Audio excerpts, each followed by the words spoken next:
Welcome everyone to our Wellboat podcast. I am Jan Tung with Preferred Marketing Group. I'm the chef as well as business representative here at Preferred Marketing Group, a Paradigm member. And we're excited to be talking with our executive chef, Seven Agosto, with Morongo Casino Resort and Spa. Along with, we have our marketing, Valerie Benova, and our VP of Sales and Chef, Gabriel Samano. Hello. Hello, everybody. Hey, Steven. It's great to meet you. Nice to meet you. Great to have you on. Great to have you on, Chef. So excited. Great to see you, Chef. I think we saw each other for the first time last month at your casino. It was such an exciting experience for me because I have never been behind the scenes of a kitchen in a casino, and just to meet you and your team and how welcoming they were, I was just blown away. And I thought this was an opportunity for you and for us to and the world to see just the opportunities that you guys bring forth every day in your menu. So welcome. I would love for you to share, your beginnings and how you got to Morongo, and just share a little bit about yourself, please. I mean, I could talk for hours, so you guys could stop me, right? I actually used to be, I'm born and raised in New York. Never thought about cooking in my life. I didn't have the usual chef background. I didn't have a family that owned a restaurant. I didn't grow up in the kitchen at 13, none of that stuff. It was the total opposite. I grew up in a poor neighborhood in the Bronx, eating stuff out of cans and whatever we had for the day, eating rice 7 days a week because that was the cheapest meal, with a fried egg one day, tuna the next. If we could afford chicken the next, we'll have chicken for our weekend dinner, but it's practically whatever we could afford. So I joined the military, and the number one thing, I was stationed in Fort Polk, Louisiana. So Fort Polk, Louisiana is in the middle of Louisiana. And when I say it's completely a swamp area, there's nothing there for miles and miles and miles. So me being from New York City and in the Bronx, getting stationed somewhere where it's like the total opposite of the spectrum, I didn't have the local pizza shop. I didn't have the bodegas. I didn't have none of that. So what did I end up doing? I went to the only Walmart, the only place you have in town, made myself a little kitchen, and I started calling my grandma because I missed that rice and egg, the rice and tuna, her specialty dishes. I actually started calling her for recipes. So that's when I fell in love with cooking. In the military, missed home cooked meals. There was no Puerto Rican restaurants for states. It wasn't even miles for states. I'm in the middle of Louisiana. There's no Puerto Rican food. So that home cooked food, I started with my grandmother, calling her telling me, her measurements, because, she's old school cooking. Everything is a pinch of this, a pinch of that, a palm of this. And I'm like, Grandma, your hand is half the size of mine. So what measurement is that? Is that a cup, or what is it? 2 ounces? And pretty much fell in love with cooking. I started feeding my bunkmates. I was stationed in the barracks. At that time, I was single, living in the barracks. And all my bunkmates started smelling that food through the vents. Because, me bringing in that sazon and the sofrito, and I'm having stuff shipped to me from New York, and that smell actually started traveling through the vents, and people started knocking on my door and, hey, what is that you're cooking in there? What are you doing? And that's how my journey of cooking started. Wow, amazing. That's hilarious. That's awesome. Yeah. Were you a chef in the service? No, so I actually did something totally opposite. I did chemical warfare. So I was a CBRN specialist. So I did everything from training police officers, firefighters. If there was anything with a chemical attack, I used to actually travel the United States and train different government agencies on what to do if there was a chemical attack, if there was a terrorist attack, all of that good stuff. So something totally opposite of the spectrum, chemical warfare to cooking. I mean, you got to know how to tell people what to do if you're going to run a kitchen, right? Exactly. Yeah, definitely. Well, Wow. appreciate your service, Chef. You and Jen, both of you, actually. But appreciate both of you for your time in the military. So how long was it from the time that you actually got out of the military to when you started cooking? So I did all the high-speed stuff. I was doing airborne, doing aerosol. I was on my way to Ranger School. Hurt myself, and they gave me an option. You want to stay in, do all these surgeries, and maybe come out okay on the other end, or you want to take the civilian route. So I decided to take the civilian route of getting medically retired and following my dream of cooking. So while I was in the military, obviously that love for cooking and passion kept growing and growing and growing. And then being exposed to something that, gumbo. I never heard of gumbo before in my life. Jambalaya, all this Creole cooking that it's similar to island food. The stews that there's no waste and everything, but totally different on the spectrum. And trying things like alligator. Who would have thought I would have had alligator? I only seen an alligator on TV, and now they're in your backyard. That kind of thing. So all this stuff definitely pushed me to pursue a dream, because I started becoming obsessed with food. And that's when TV chefs started kind of taking off. You had Anthony Bourdain, you had you name it, Dine In, Dry, what is his name, Guy Fieri. Yep. All those shows started kind of thinking, I'm in on my barracks room with a small TV, trying to mimic the dishes that I saw on that screen out of a George Foreman grill and a little rice cooker, and these little things, trying to mimic these peanut butter burger that I saw in one of the diners. You need to try that. All those different things I was doing out in the kitchen. So you turned your barracks into a quick fire challenge every day. Yes, and then awesome. the crazy thing is, everybody was since my room was on the first floor, right in front of the smoke area and the barbecue area. I would literally, it was like a pass-through window. I'll open my door, we'll put the sound system, and I'm literally cooking, passing plates out of my, first floor window, and everybody's eating and everybody's knocking on my door.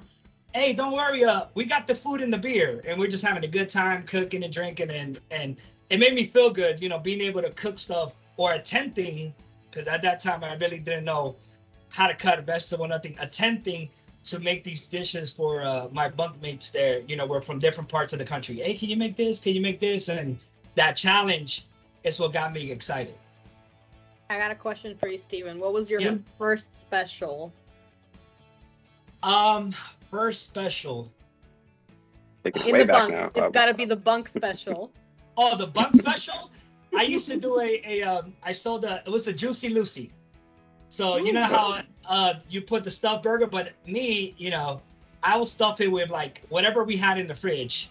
You had 2 slices of cheese, you had bacon, you had turkey that's about to go bad. We're pretty much making this monster meatball with everything that you had in the fridge and making it into a burger patty. So literally you'll get a bite of turkey and cheese and ham and everything out of one burger.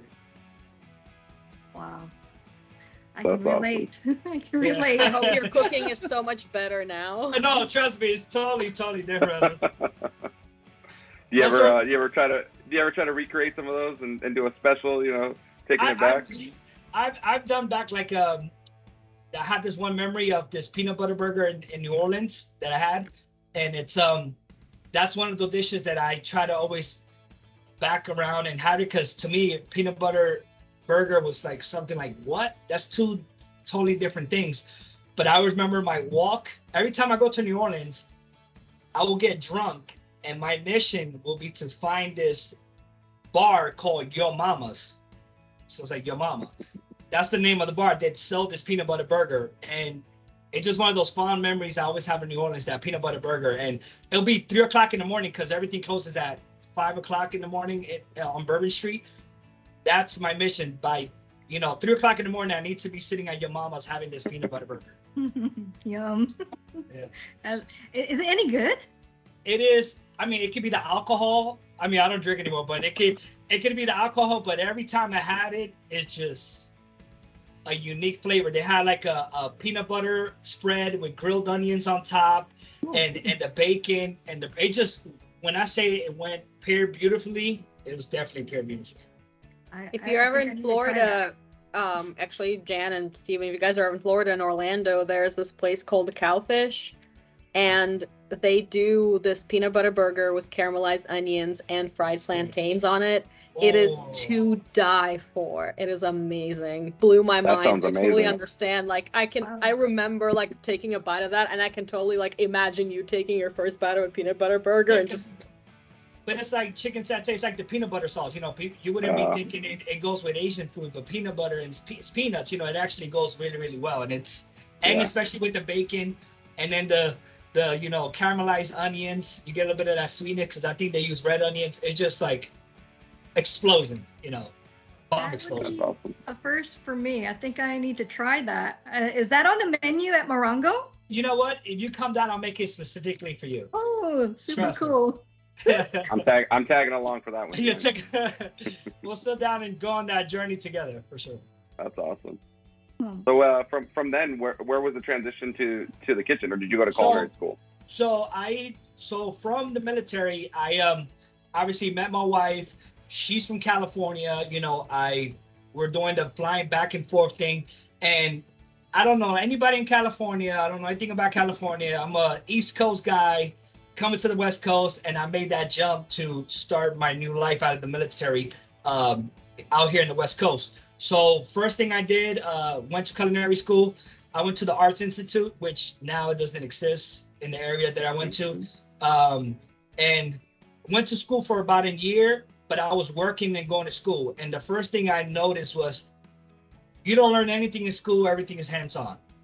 And I'm the kind of person too that I learned I have to be working with my hands. You could tell me till I'm blue in the face, but if I'm not doing it in my hands, it doesn't. I'm a doer. I can't just read and do it. So likewise. So I got multiple jobs as a dishwasher. To me, I'm one of those persons that is like, I don't mind starting anywhere. And I was dishwashing and being a prep cook while I was going to school. And I was so intrigued with school and cooking that I'll do all the dishes as fast as I could, and then go and I'm like, can I plate? And I'm over there changing my apron, and over there, even if it was just to drizzle the desserts for banquets, you know, at the wineries, and trying to push out this food. I just wanted to get my hands in food, and you know, I just kept bouncing around, and so I was able to get a prep cook position, then a prep, and then I got my first big break at Morongo Casino. And from there, I started at the buffet, buffet, stocking the buffet. But again, the thing about it, I love, and I give myself it, growing up in New York City is such a fast-paced city. And then coming out of the military is always so fast-paced also, that when I came out here to California, everything is so laid back. So I think me having that fast-paced thing in a chilled environment kind of excelled my career, because I was so hungry. I was like, no, I'll work the 15 hours. I'll come back and do a turnaround. I'll do 2 shifts. And I was just so hungry that I was just quickly started jumping through the ranks. So after like my 90 days, I got a cook position. I knew that buffet line up and down. I was doing on the walks, never been on a walk before. And they put me there on a Saturday night, and I'm there walking away, doing pizzas for guests and taking them out to the table because I love customer service. And after the buffet, they remodeled the whole casino. They changed like 5 different restaurants. And what they did at that casino, they chose the top cooks from each restaurant to open up this new Latin and Japanese restaurant, which is Umi. And the restaurant is still there. Now it's fully traditional Japanese, but when I got picked for that restaurant, it was to be a Latin Japanese fusion restaurant.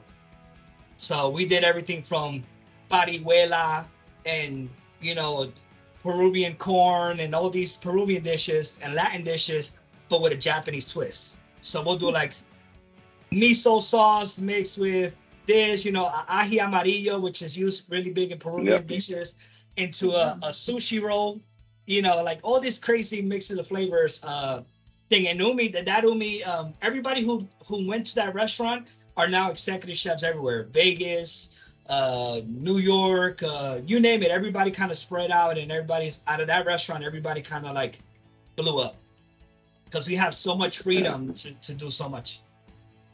Yeah, it was a launching point for a lot of you. Yeah, a lot of, and there I actually started there as the oyster guy. You know, I was a buffet, never opened up a oyster before in my life. You know, to the point where I'm struggling 5 minutes up to open up an oyster, and next you know I'm doing 1,000 oysters a night at the oyster bar, just chucking away. You know, doing seafood towers out of this oyster bar, a 3-hour wait because people wanted to sit at that oyster bar and sit in front of me so I could chuck oysters and do all this stuff. So Umi was definitely like what shot me up to really do what I love. That's amazing. Wow, amazing. Yeah, and then you mentioned also, that journey you went through from being a dishwasher and working your way up. Have you always been within the casino atmosphere, or did you work in other restaurants throughout your career? Yes, I've started in everywhere from wineries to mom and pop to temp NGCs. I've done dishwashing. I worked for some like corporate places like Macaroni Grill and you name it, Chili's and all those. But those places, as a chef or a person who loves to cook, you can't really steer off the menu. Yeah. You have to pretty much, this is what it is, and this is, and as for a guest also, if you have a burger at a fast food restaurant or McDonald's, let's say, it needs to taste the same in California as it's in New York. You have to have that consistency, which I get. But working in casinos change with time. Casinos spend a lot of money to see what the trends are. And if you look, casinos are constantly changing, revamping restaurants, spending a lot of money in renovations. So working casinos, I think, and you have so many walks of life, people coming from all over to come stay at the hotel, enjoy the casino atmosphere, that you actually change with the guests. So you have a little bit more freedom and you actually adjust to your guests. If we have guests coming from, a lot of guests coming from overseas, that like a certain dish, we adjust to them also. That's awesome. And I think that's why I like more about casinos, because the backing, besides a mom and pop restaurant, they have the funding to push, what we want, especially as a chef. They let you be creative, and they have the money to push all this equipment and everything we need. So what would you say is your least favorite thing about casino work? I'll leave that off the record. So again, no, but honestly, yes, we are being a casino, so we do have a lot of guests that lose money, that have nothing to do with the food, but they take it out on us. Where in most other restaurants, people are coming to have a good time and enjoy themselves, and they're coming for the food.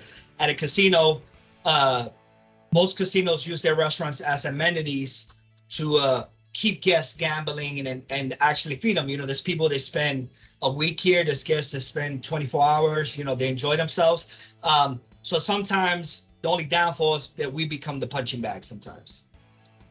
Yeah, definitely. I can see that happening. And especially, let's say you go to Vegas, right? You go to Vegas, casinos everywhere.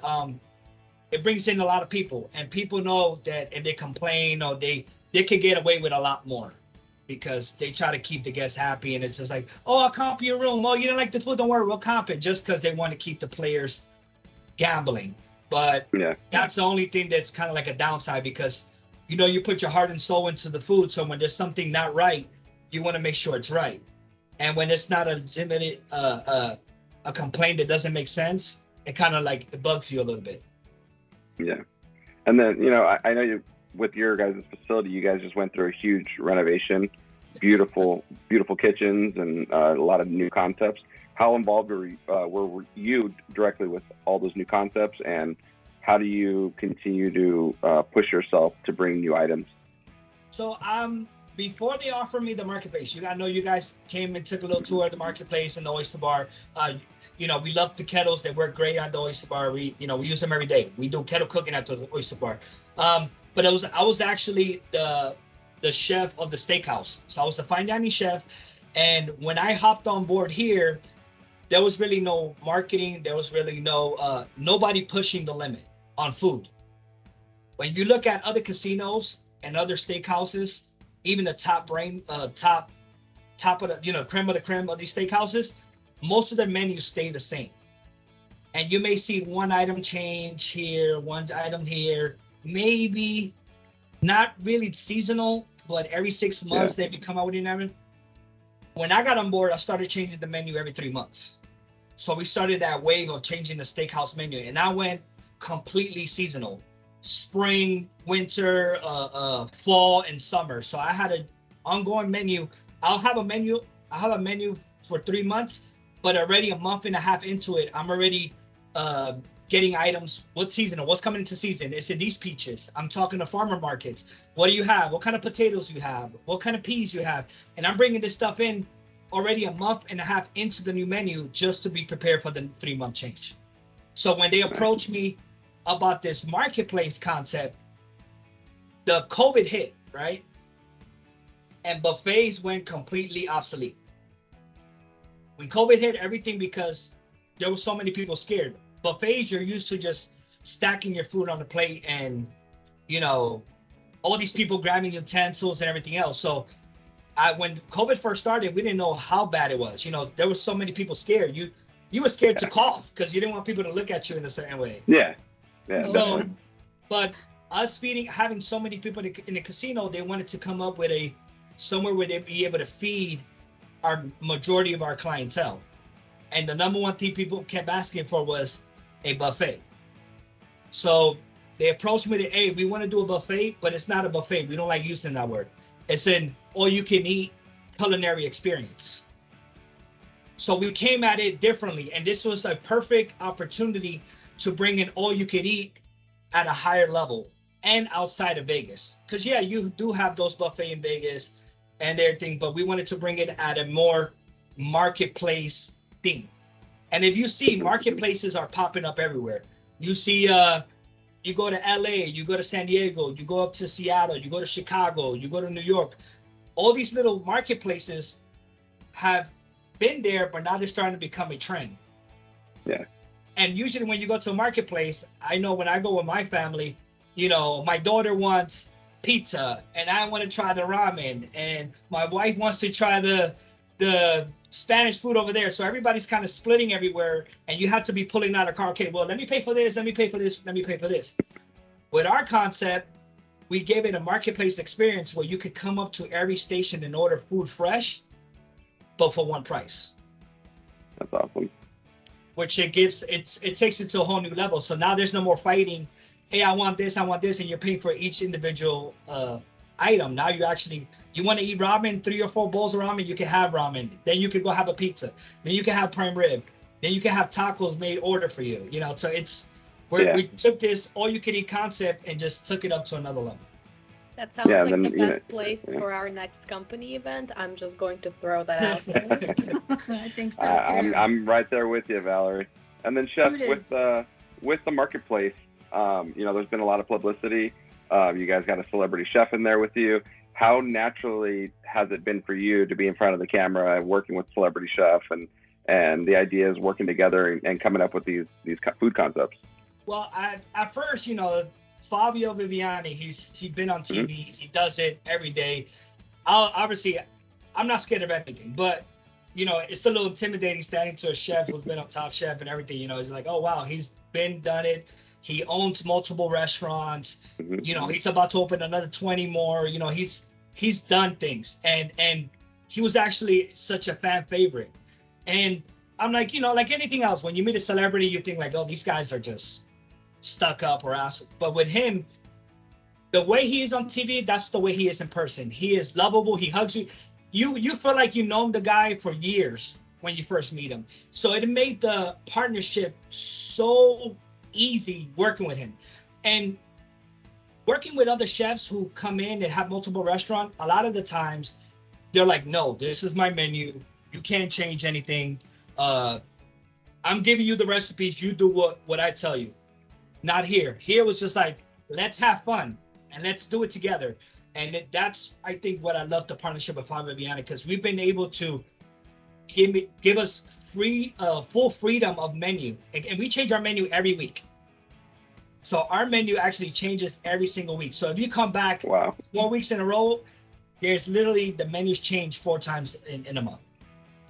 Wow. That's how much fun and how much creativity we have. That we have things stacked up for the next month. We're just sitting here.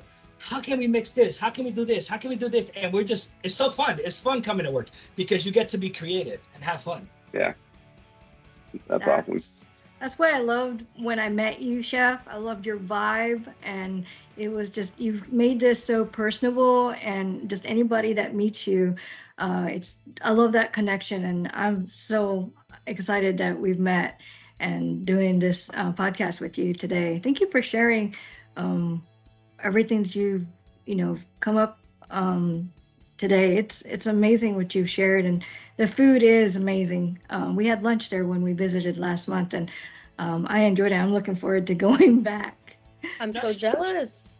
No, trust me. And I still love what I do. Like, to me, I love creating. And when you build this environment where you love to cook and it trickles down, and you have people above you who let you, we're us as chef, we're artists. The plate is our canvas. So when they give you the creative freedom to go wild, it inspires your cooks. And then you actually have a kitchen. I have a staff of 65 to 85 employees, and we're having fun. It's a fun kitchen. People love to come to work and have a good time because they know they're learning. It's pretty much a school. This is not a old school style kitchen, which I grew up in, where you're getting the plate thrown at you, which also builds character. Don't get me wrong. That's what kind of pushed me to, but the newer generation now, it's a little different. And, work is kind of like school. We have so much fun. And since the menu changes every week, it pushes them to learn new items and be able to rotate them. Okay, you never touched a wok before. Next week, you're on Sukiro, which is our pan Asian station. You're going to sit there and you're going to walk all week until your hand gets tired, and you're going to learn. But it's fun to them because they see the fire go up and they never done it, and it's exciting. No, it opens their eyes and gives them new opportunities. So that's great, man. I love that. Hey, Chef, I have a question regarding, in the past years, we've had some growth and changes in our industry. Are you using any type of technology or equipment that is advanced from what we used to use in our kitchens? I think the biggest one has been maybe the combi oven. Just because the combi oven, it's one of those items that you could do. It replaces practically every piece in your kitchen, every piece of equipment in your kitchen. From steaming, you could sous vide. Before, you used to have your sous vide bath set up, and you're sous videing for a couple hours and checking on it. Now you could actually crowd back everything and put it in the combi oven, and it's the same thing as a sous vide machine, because it steams and so much more settings. I could be in the office with you guys now, and my phone will go off. Hey, your prime ribs are ready in the oven. Let me put a hold temperature, or let me put it in for 5 minutes. What's the internal temperature? Okay, let me put it in for another hour. You could do so much more. Smokers. And again, I respect the art. I love the old school way of doing things.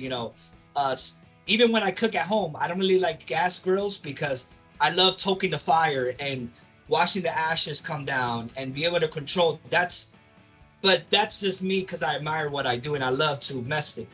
But you can literally press a button and with all these electric smokers, and they drop pellets as it needs, and it controls the temperature, and you can see the temperature of your brisket or whatever you're smoking on your phone. And it's not gonna get too hot, it's not gonna get too cold. You can smoke a brisket, go to sleep, and it will wake you up when it's done.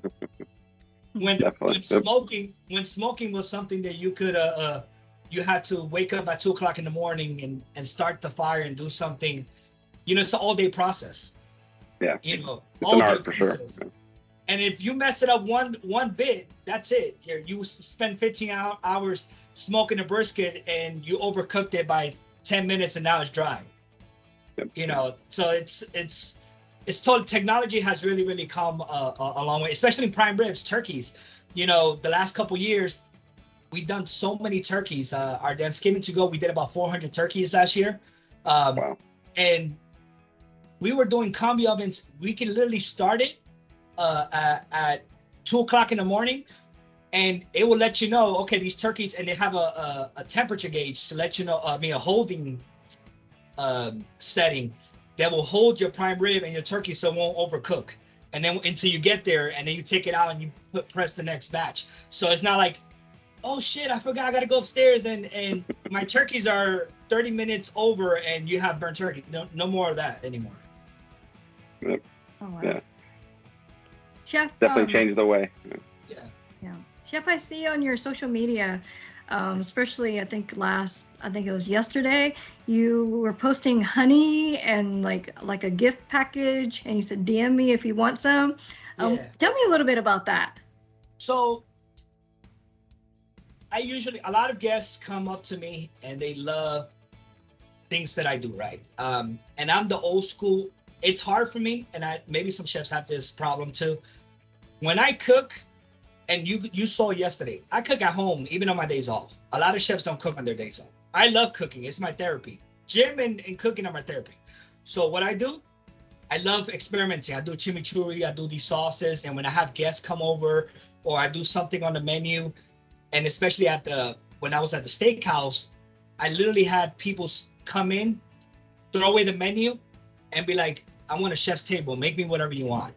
And I literally will have to be bouncing around from table to table because nobody wanted a menu. They just wanted me to make them something. And then people are like, what was that sauce? What was this? I'm like, I really can't tell you because I'm throwing things together. You know, when you're in the zone, you just create things. So a lot of guests ask me for certain honeys and certain type of sauces and ingredients. And I finally decided to capitalize a little bit in the sense of people love my food so much, why not, give it to the world and put a label on it, and make people know. And It's a great idea. Is it called Poppy? Chef, so it's gonna be funny. So in Puerto Rican culture, Papi is like saying buddy. Okay. Right? Yeah, Big Poppy, Hey, Big Poppy. Hey, from Poppy, the restaurant. Poppy. It's like, hey, buddy. So since I was little, they always call me Papi Chulo. It was my little nickname. Like, oh, here's the little Papi Chulo. And I know I say don't call it. Yeah. As I got into the military, it was, hey, Papi Chulo. And it's funny because these people have never heard the word, and I'm in the middle of Louisiana, and everybody's like, hey, Papi, Chef Papi, hey, Papi. Not Chef Papi, but hey, Papi Chulo. And when I started cooking, I dropped the chulo and it just became Chef Papi. And then everywhere I go, Papi's like, hey, Chef Papi. And it just kind of grew to this thing where everybody knows me as Chef Papi.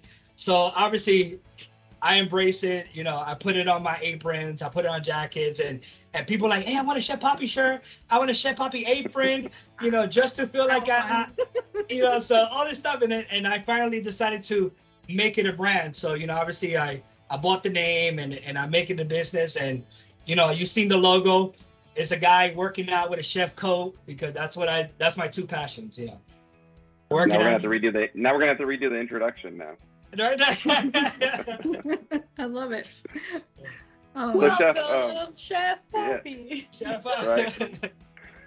So, Chef, what talking about your passions and things you do, what's your most passionate cuisine that you enjoy, and what's your least? And the second part to my question is, where do you find inspiration nowadays? Like, what do you do to re-energize your love for food? So I love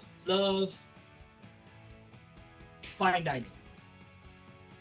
And I love fine dining because I love the magic behind it, the show, the taking something so simple. And it don't have to be crazy, but something as simple as,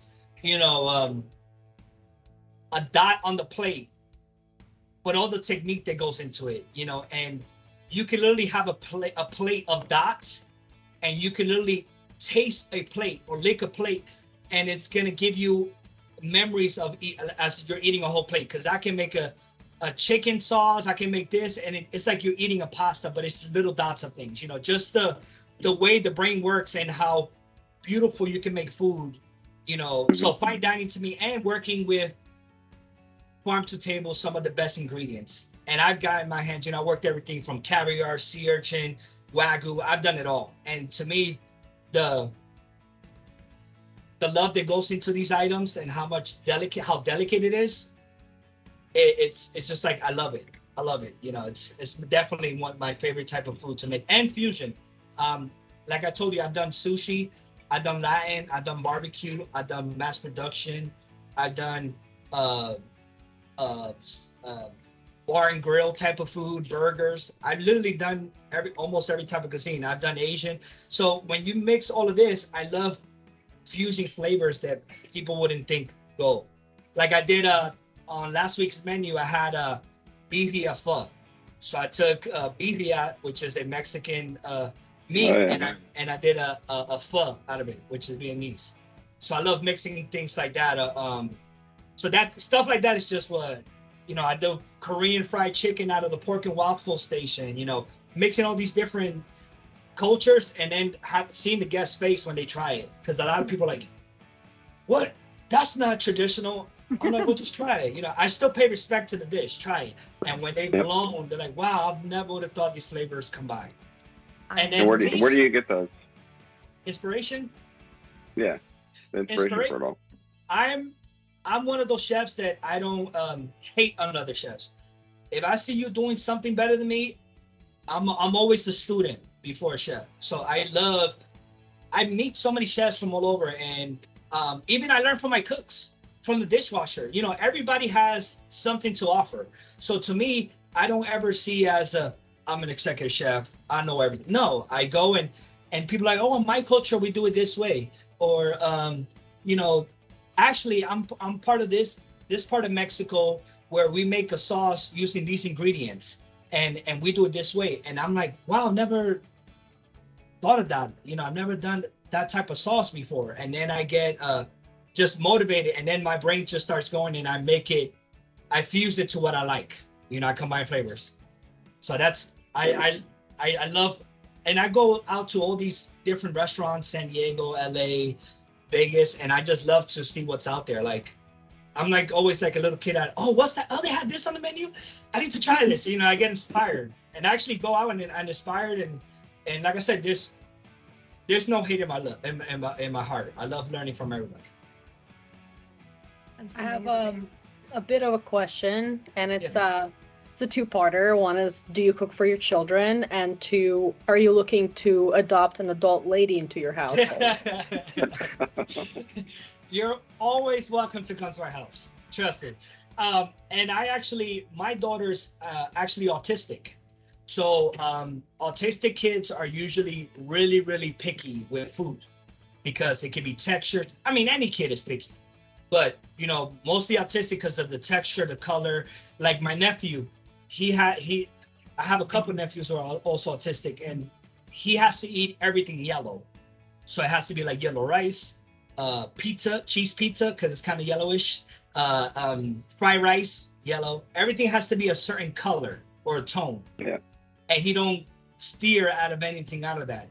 I told myself when my daughter got diagnosed as autistic, you're not going to be a daughter of a chef and not eat good food. So I'm like, you know, during COVID, I took the time, the casino's closed for 2 months, and so we're figuring things out. I literally sat down and I cooked every single day while I was on COVID. And we're like, nope, help daddy do this. We're making everything from scratch. If it was cakes, if it was bread, if it was pizza, if it was cutting seafood. And you know, for being an autistic kid, she goes and eats octopus. She eats clam chowder. She eats all this food that most people like. She eats that. She eats her steak mid-rare, and she's only 6. And people are like, she eats a steak mid-rare? I can't get most adults to even eat it mid-well, you know. And she eats it mid-rares, and she'll sit down there, and I just try to expose her to try all this amazing food. I'm like, try it. And you know, you make a game out of it. You get a gold star, but at least you try it. and we're making pasta and all this stuff. And now she's eats everything from pesto, Alfredo, you name it, she eats it. That's awesome. Yeah. Wow. And with teaching that younger generation, looking back on everything you've done so far in your career, what's something that some advice you would give the younger you, the younger Poppy? Honestly, I think everything was set up the way it was supposed to happen. Everything, I wouldn't change a thing, because it literally, I had to go through the things I had to go through to be where I'm at now. And I really wouldn't, the only thing I would tell myself is like, hustle harder. Like, I don't care if you slept 4 hours, sleep 3.5 and take that extra 30 minutes and learn something more, because I've done a lot, and I've gotten obviously a lot of ups and downs and a lot of things. And especially in this industry, the long hours, the stress, the drug abuse, all that stuff, it's really heavy in our food and beverage culture. So definitely, just tell myself, hey, focus on the main goal. And I could have probably been even farther in my career if I didn't do things that I done when I was a young dumb cook. Yep. I was hoping that overall, I mean, we're doing amazing. Thank you so much, Steven, so far. Jan, great. Gabe, great. Thank you guys so much. My heart is swelling up with joy. I was hoping that we could, well, I guess let me intro it a little bit. I'm obviously not a chef. I do marketing for Prefer Marketing Group, and I am insanely jealous of anybody who can figure out a flavor palette. Listening to you make your own sauces and stuff, that's crazy to me. I can't even imagine. But what I do know is that out of every single chef I've met, they always have the best stories of the times they have messed up in the kitchen. And today we want to hear yours, Steven. What is the stupidest thing that you feel like you've done up to date at your job? Put you on the spot.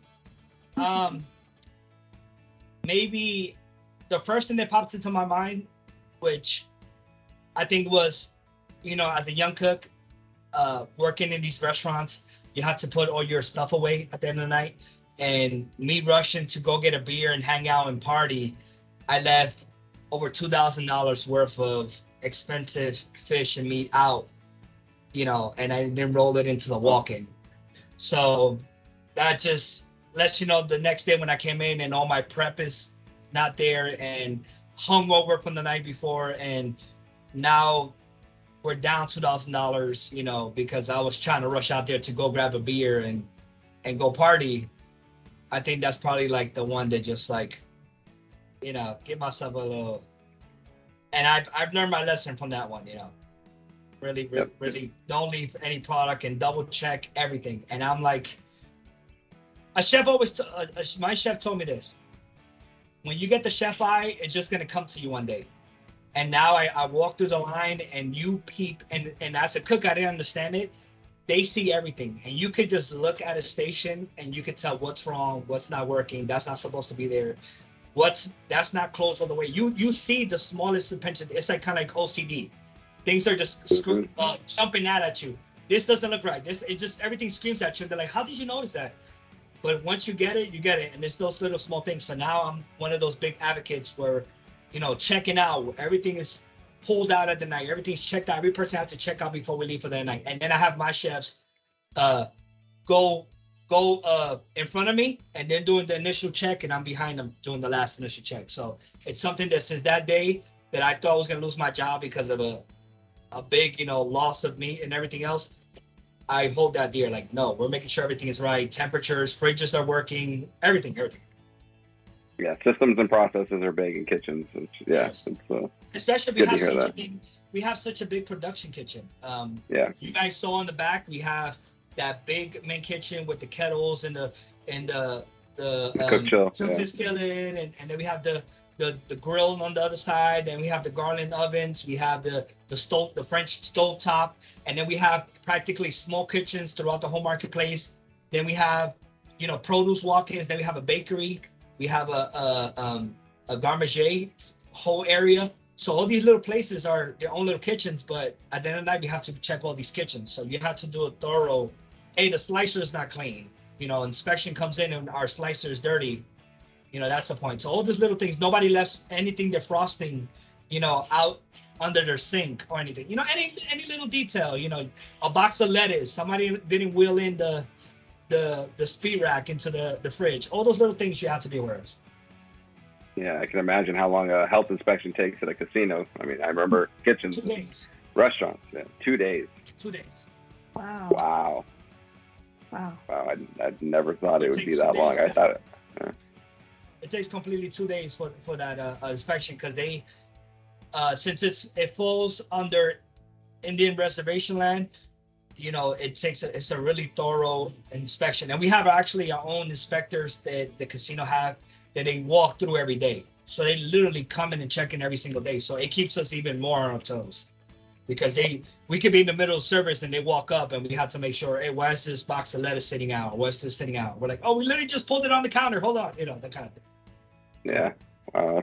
I never would have guessed that. That's a wow.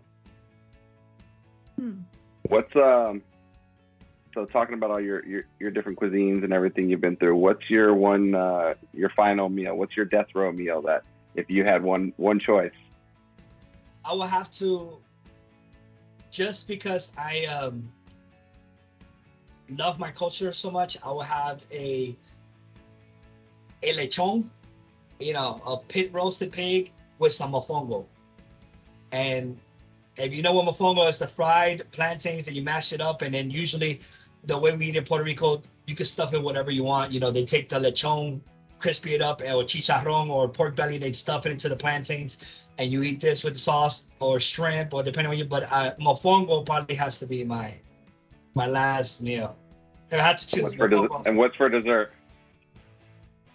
It has to be a guava flan.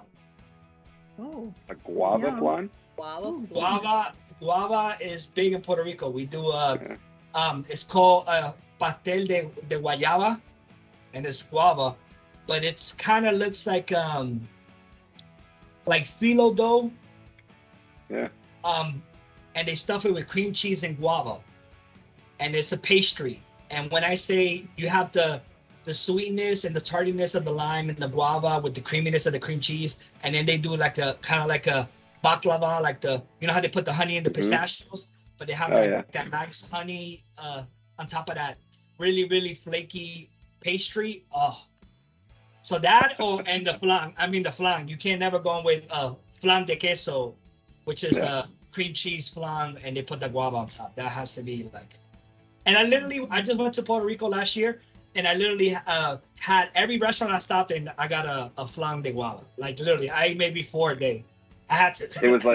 It was probably like me in Italy when I went to Italy. It's like every place I walked by was like best gelato in town. I'm like, well, that one said that, so I got to try there. You know what I mean? It's like they say they got the best, so it's like I got to try there. You know. Actually, you know what? I'm gonna take that back.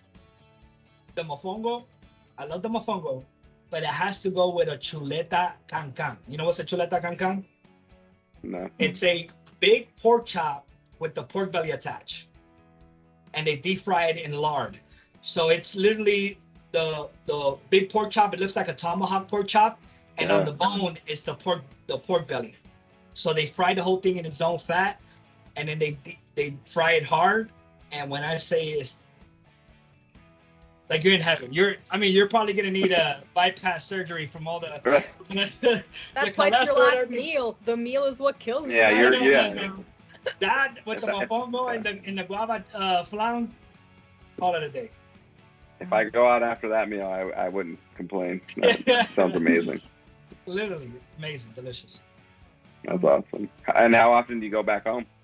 I usually try to go once a year. I always try to go early because September through December is hurricane season, and you know right now it's really bad out there, and you know I try to go back and support the island. So I go back and usually support a lot of the local restaurants and not just as you know my family's from there and everything, but I love the people from the island. It's such a small island but the people have such big hearts, and they literally like they make you feel like you're sitting at home eating in front of your family, like no matter who you are. And I try to go back and always support the culture, and just for me, being a New Yorican, growing up in New York, and I like to go back and absorb some of the culture, you know, and be prideful of it, you know.